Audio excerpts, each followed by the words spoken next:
A blessed day, everyone. There are 3 points that our readings on this celebration of the solemnity of Saint Paul and Saint Peter that God gives us the inspiration. First, God saves and protects us. Iniingatan tayo ng Diyos at inililigtas. We have heard in the first reading that because the king was threatened because of the followers of Christ, he sent into prison the apostles and those who are proclaiming the good news. Sa buhay natin, iniingatan din tayo ng Diyos. Not all painful experiences are just punishment, but rather, sometimes we have to feel pain in order for us to be redeemed. Kung gusto mong gumaling dahil meron kang tumor, kailangan nating operahan, masakit. But the result will give us more chance to live longer. Kung gusto mong ang mapangasawa mo matino, mabait, kailangan tuturuan mo. It may be painful for him to know the truth, but feedback will help the person to change. The second point is that God provides.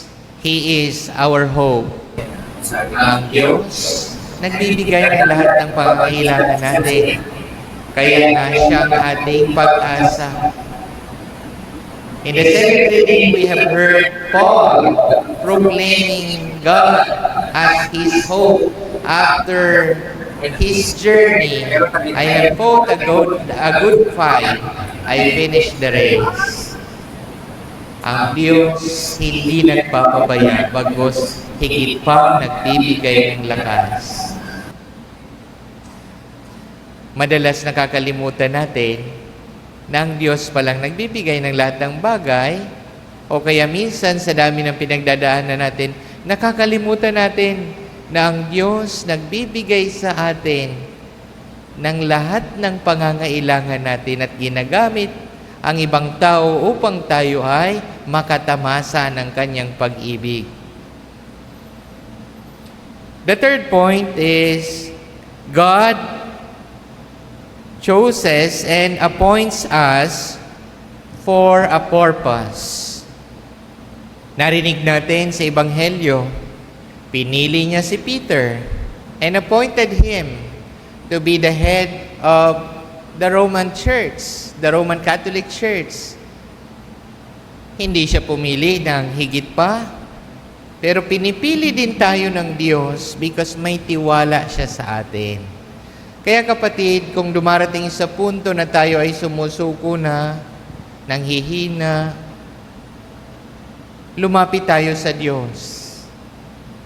Huwag nating kalimutan, hindi niya tayo pinababayaan.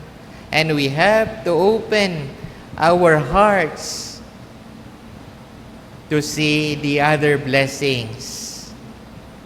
Pag nakapokus lang tayo sa pain, hindi na natin ma-appreciate yung iba pang mga biyayang binibigay sa atin. So, paano ba tayo magiging masaya? Una, do not publicize or do not post on social media your weakness. Pag may kaaway ka, huwag mong ipopost sa Facebook. Kung meron kang problema, huwag mong ipopost sa Facebook. Kung meron kang pinagdadaanan, huwag mong ipapaalam sa buong mundo. Keep it to yourself between you and God. Ipagdasal mo. Kasi ang Diyos, kapag sinabi mo sa Kanya ang iyong mga problema, hindi Kanya huhusgahan.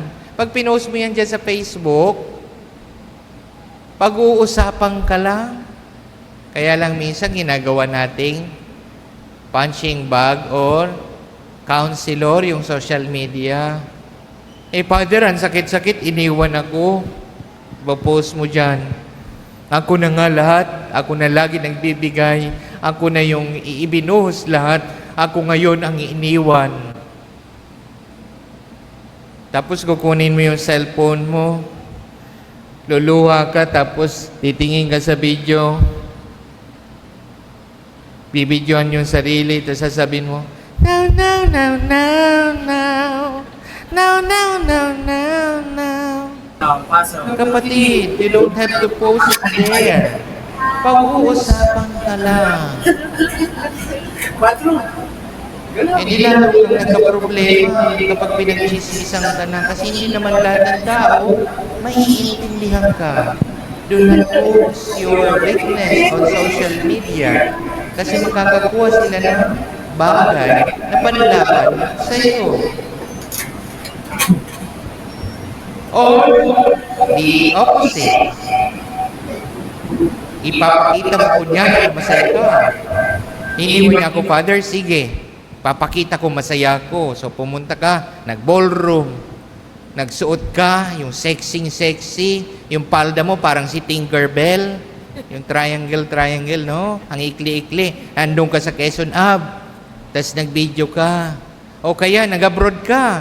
Sabihin mo, nag-travel ka, pumunta ka ng Iran, o kaya sa Israel. So, nag-video ka, ang saya-saya ng buhay, saya-saya nagda-travel, habang lumilipad yung mga missile sa likod mo. Masaya ba yon? Kapatid, hindi nila maiisip na masaya ka. Ang maiisip ng ibang tao na alam ang pinagdadaanan mo, nagyayabang ka lang. O gumaganti ka lang. Don't post it on social media. Just be yourself. Just keep it between you and God.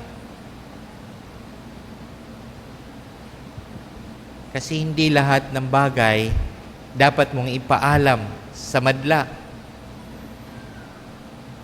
The second is always thank God and look for the blessings around it. Minsan nakala natin puro problema lang ang dumarating, pero ang hindi natin alam, we are being blessed by the Lord. Ginagamit yung ibang tao para tulungan tayo. Hindi ka binabayaran ng utang sa'yo, huwag ka mamroblema. Bakit? Baga pag binayaran ka, pampagamot mo lang dahil sa stress na pinagdadaanan mo, kakasingil. Di mas mabuti pang hindi na lang sana nagbayad. Na-stress ka, nagkasakit ka, nagbayad nga kasi nalaman na sa ospital ka. So para saan yung ibinayad niya? Hindi mo rin naman napakinabangan. When we count our blessing, we become grateful and we could see the generosity of God. Another way is, do not compare yourself with others. Father, ba't mas marami siyang blessing? Ako hindi, kapatid. Lahat naman tayo nakakatanggap. Iba-iba ang paraan ng pagtanggap natin at pangangailangan natin. Bakit siya, Father, ang saya-saya? Meron siyang responsableng asawa, samantalang ako hiwalay. Abay, malay mo.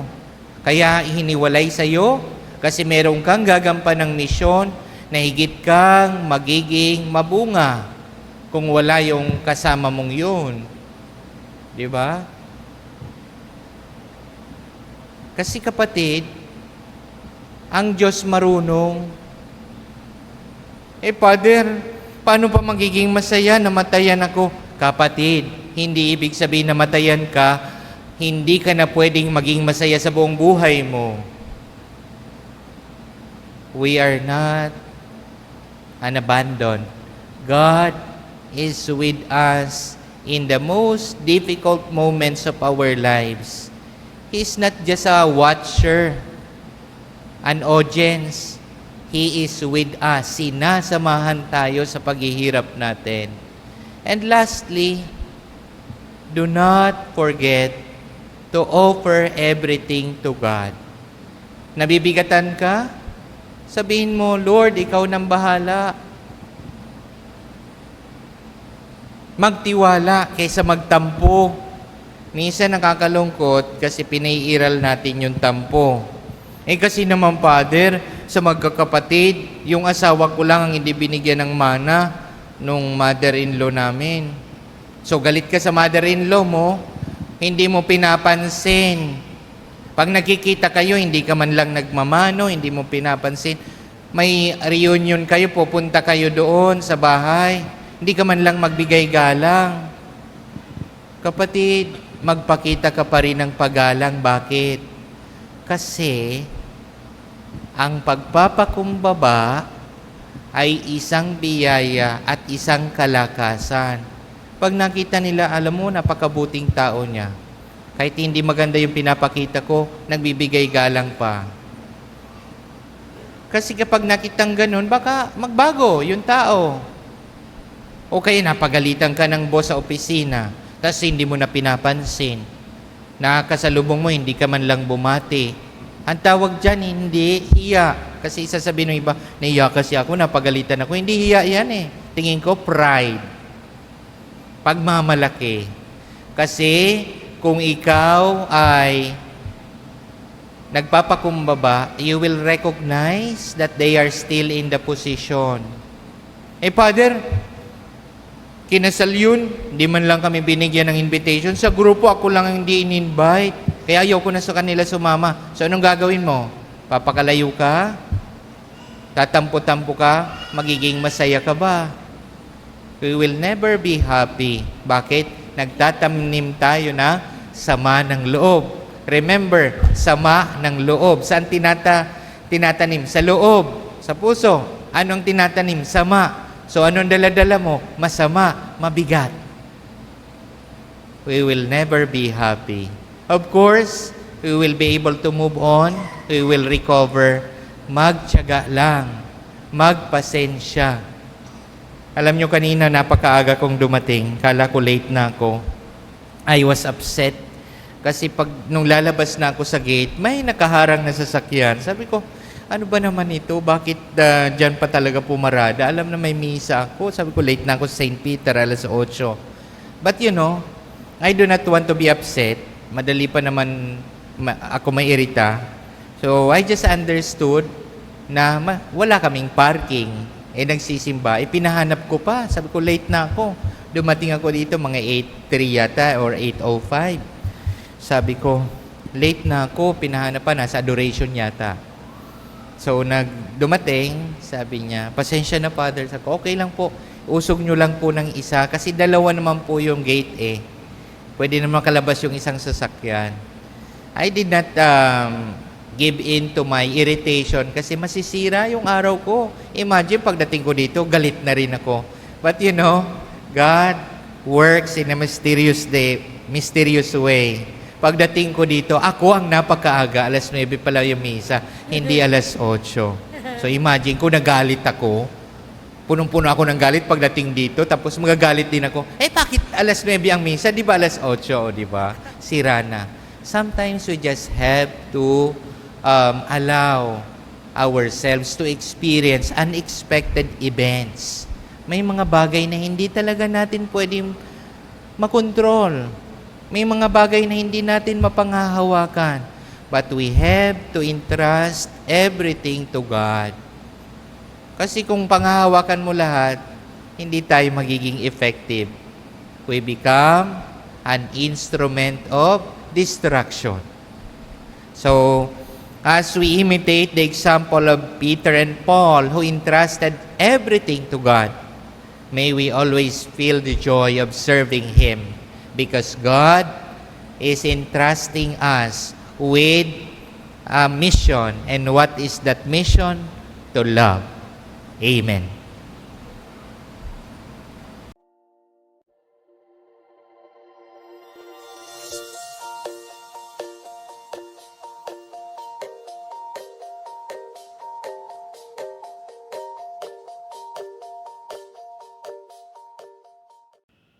God is good all the time. Thank you for joining us today. View our past broadcasts on our Facebook page, St. Peter Community, and subscribe our YouTube channel, like, share, and hit the bell.